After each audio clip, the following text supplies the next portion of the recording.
안녕하세요, 스몰마케터입니다. 오늘은 알리랑 테뮤가 우리나라에 들어와서 커머스 환경들이 급격하게 변하고 있는데요. 철저하게 온라인 셀러 입장에서 우리가 어떠한 이익을 취해야 되고 어떤 것은 절대 하면 안 되는지 이 포인트를 짚어드리도록 할게요. 요즘에 알리랑 테뮤가 국내에 들어와서 콘텐츠들이 엄청 많아지고 있습니다. 이렇게 될 것이다, 저렇게 될 것이다 라는 얘기는 있지만 대부분 본인이 지금 판매하고 있는 판매 방식이나 본인의 교육 과정 혹은 사업에 좀 편중돼서 이야기를 하시는 경우가 많은 것 같아요. 그러다 보니까 정확한 대응 방법이나 아니면 대응 전략을 제시를 못 하시는 경우가 많더라고요. 저는 오늘 여러분들한테 하반기까지 엄청나게 이익을 볼 수 있는 다양한 소싱 방법과 대응 전략을 안내해 드리도록 하겠습니다.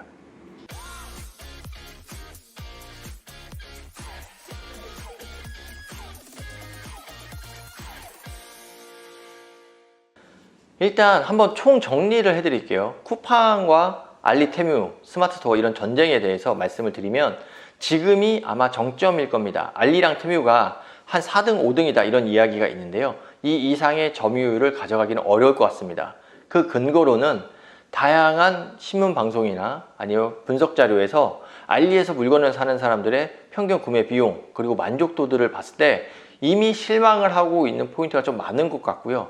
알리에 있는 물건들이 최초보다 가격이 좀 많이 올라오고 있어요. 그래서 알리도 이걸 알다 보니까 국내 제품이랑 신선 제품에 대해서 전략적으로 좀 빠르게 흡수를 했지만 이 반품이나 CS 이런 문제들이 쿠팡이나 스마트스토어보다 편하거나 빠르지도 않을 뿐더러 판매자 입장에서도 정산이나 배송 이런 문제들이 좀 원활하지 않은 게 있습니다.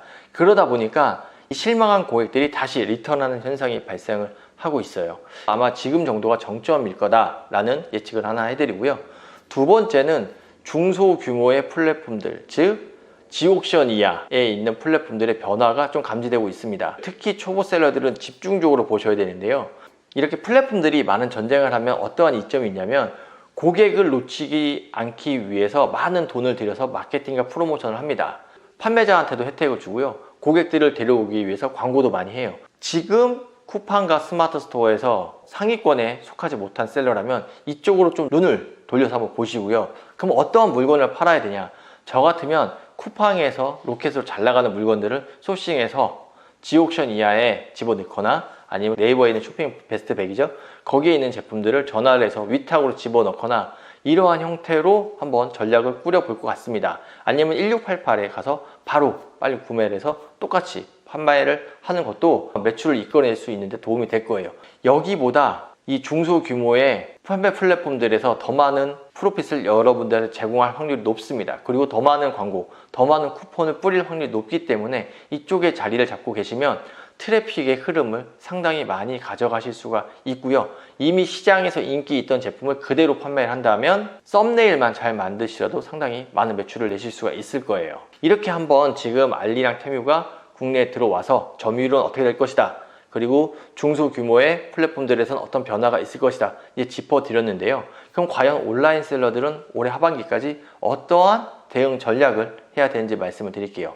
일단 첫 번째로 사람들을 추가 채용하지 마십시오. 보금리로 간다고 이야기가 많이 나왔기 때문에 경기가 지금보다 좋아지기 어려울 겁니다. 지금 중국에서 가져오는 물건들이 이미 알리를 통해서 많이 가격들이 노출이 됐어요. 마진폭이 줄어들 확률이 높아요.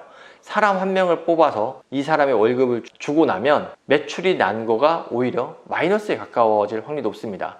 단적으로 계산해보면 300만 원 초봉을 주게 된다고 하면 20% 마진일 때 1,500만 원을 팔아야 돼요. 그래야 이 사람의 월급을 주고 또이또이가 됩니다.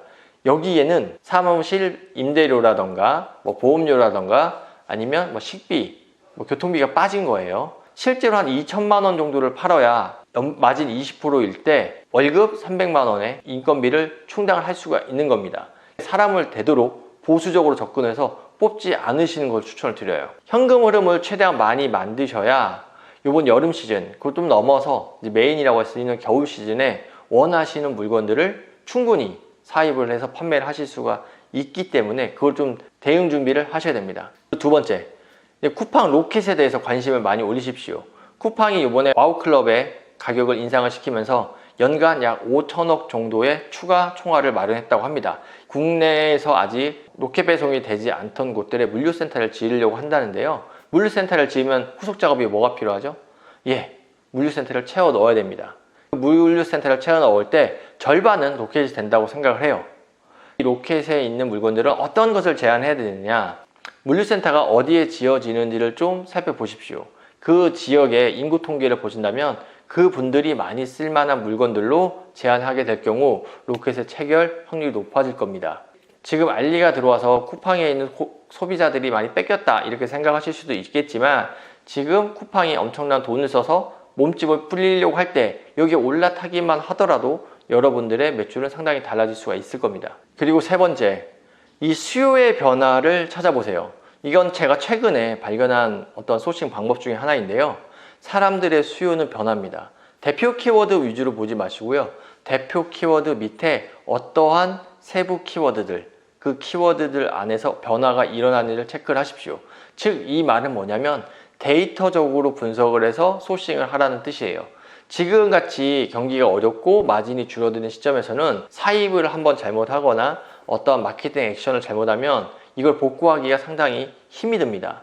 그럴 때는 철저하게 데이터 기반으로 여러분들의 소싱과 마케팅을 설계를 하셔야 되는데요.